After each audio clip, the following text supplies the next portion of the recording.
Hello and welcome to yet another edition of the Full Force News Burst, brought to you by GeneralsJoes with me as your host, Chris Grundlebee 2. This time it's personal, McLeod, aka Diagnostic 80. Can't wait for the Photoshop of that one.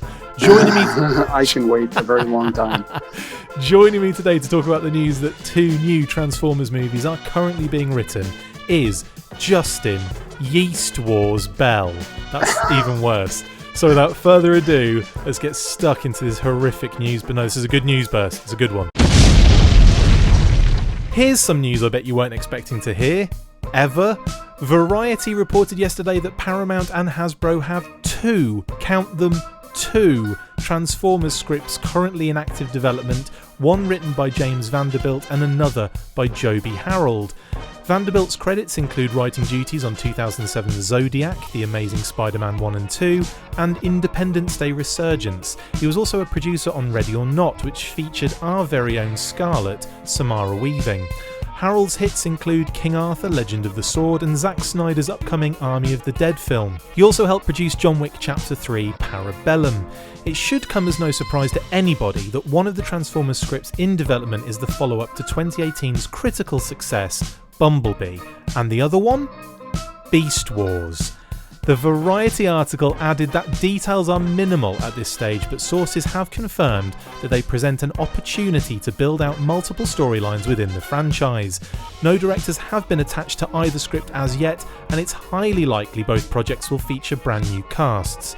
With the Transformers brand still a high priority for Paramount, it is also likely that they will be rushing to attach directors to each project as soon as possible.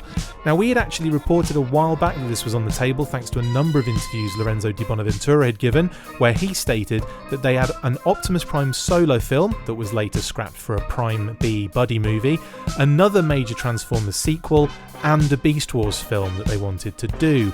Justin, are you surprised that they have started to develop these particular 2 films as options? A little bit, yeah. I mean, it's an interesting kind of dichotomy between the 2 franchises. I'm really kind of trying to get my head around, is there, part of me believes, yes, there is enough Transformers story to tell for them to kind of separate them off like this, but I don't know, it kind of smells a little like throwing some stuff at the wall and seeing what sticks. But,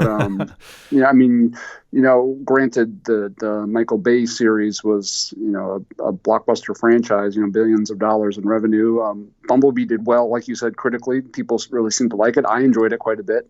It was not like the runaway blockbuster hit that the Bayverse films were, but perhaps they're trying to find some of that magic. It's kind of an odd choices, but I can see why they're doing it, I guess. You must be excited for Beast Wars, though. Wasn't that in your wheelhouse? Oh, Beast Wars, man, I loved Beast Wars. I don't know what it was about, because I actually got interested in Beast Wars kind of at the height of its creative kind of zenith, I guess you'd say. I don't know if that's the right word or not, but is now. But yeah, when I was working at KB Toys back in the 90s, and back then, I live here in the sticks in kind of New Hampshire, Vermont, and we actually didn't get the Beast Wars cartoon on network TV where I lived, so I didn't really know anything about it. And I'd been a G1 Transformers fan, back in the day until the movie came about. And I loved the movie, but I hated that they killed all my favorite characters. So I just kind of lost touch. But then, working at KB, they had this deal where if you bought one of these Transmetal Transformers, you got free a DVD with some episodes, or I think it might have even been VHS then. Good Lord, I'm old.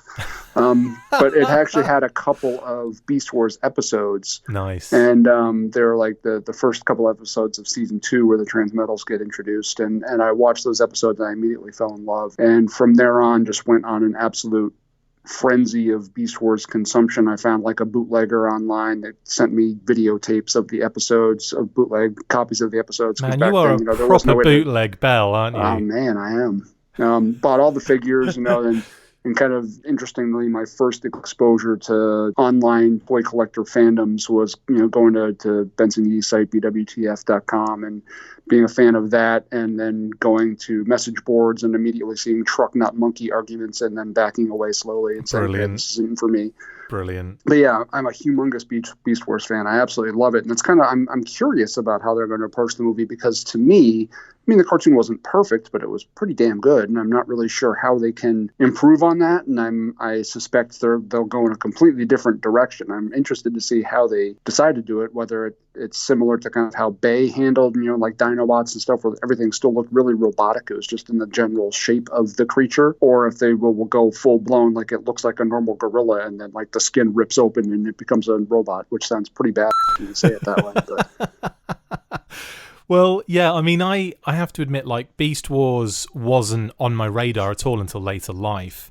Right. But like, I think like a lot of Transformers fans, they've tended to come to it later on in years and kind of been really enamored by it. And obviously some of the toys are incredible as well. Like, there's some really beautiful toys out there. It actually reminds me a lot of, one of my other favorite toy lines, Sigma 6, where when it's happening at the time, there's a lot of backlash, a lot of old school fans saying, oh, this is terrible, this is awful, it's, murdering my childhood or what have you, and they hate it.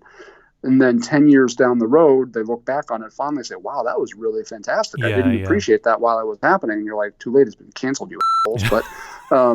But yeah, I mean, I see a lot of similarities there. Kind of, they were really well engineered, well designed toys with some fun aspects to them that people didn't really appreciate at the time, but have now kind of realized how great that stuff was. Now, obviously, on the other side of this, we've got a Bumblebee 2, by the sounds of things. I mean, no surprise there for me.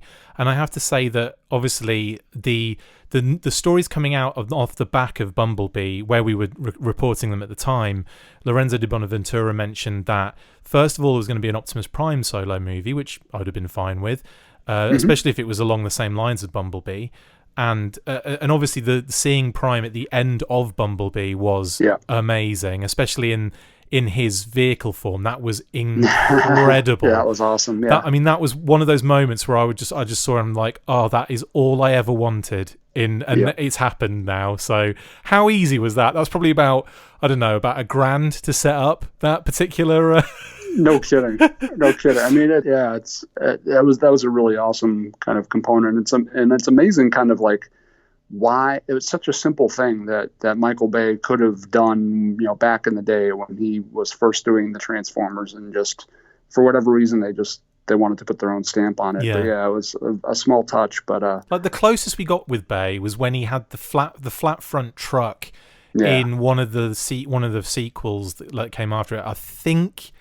I want to say Age of Extinction, but it might have been before that. It was the one with Marky Mark in it. Yeah, I don't remember. It was the one with Galvatron in it, where it was like that weird transformation that didn't make any sense. It was like Rubik's Cubes breaking into pieces and then combined. You're going to have to be more specific. I think that was every single movie. Good point.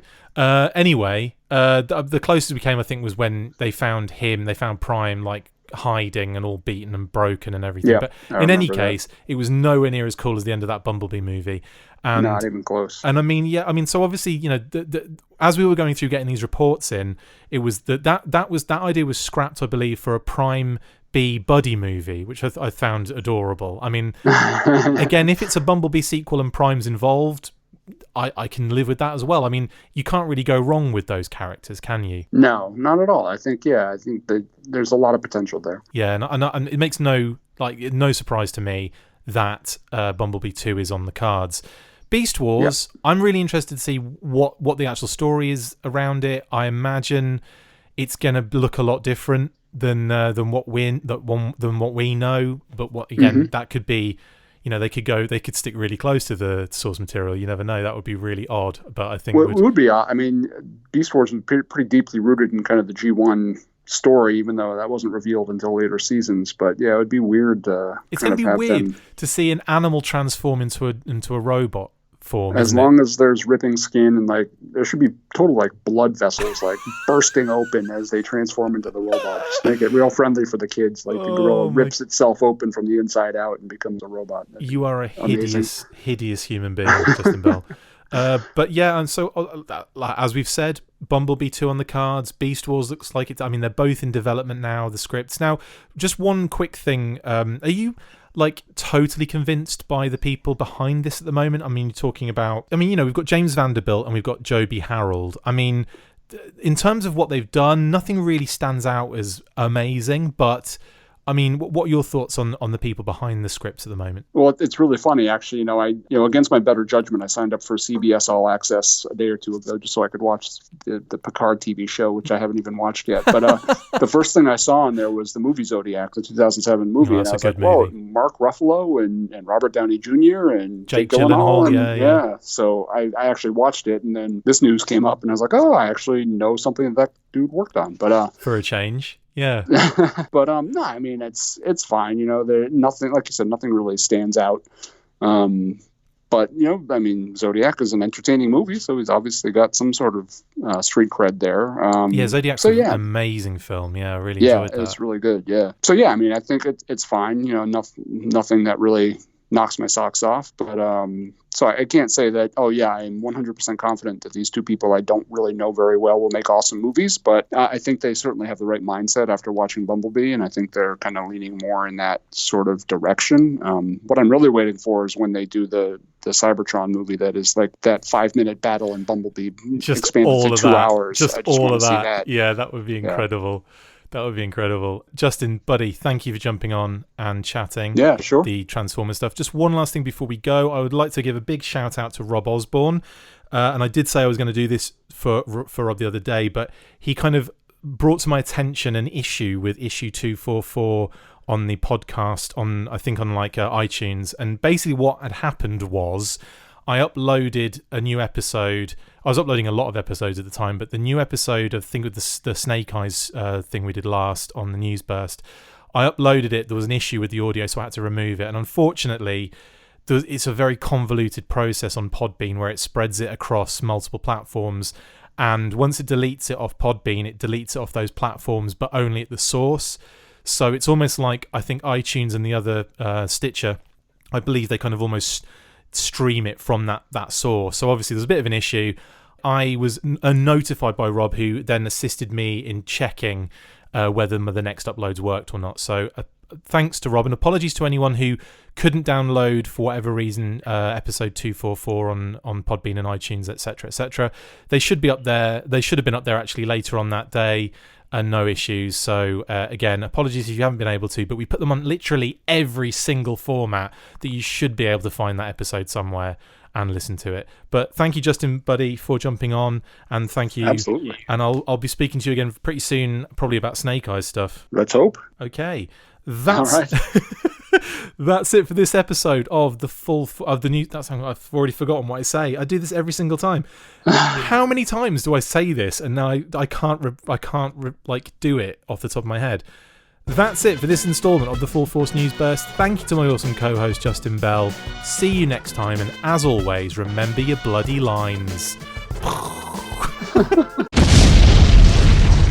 Make sure you get involved with the discussion by liking, sharing and commenting on these videos, and as always you can keep up with the show after listening by following on Twitter @TheFullForce, liking the Facebook page facebook.com/TheFullForce, and if you would like to contact the show you can message us on either of those platforms with feedback or questions.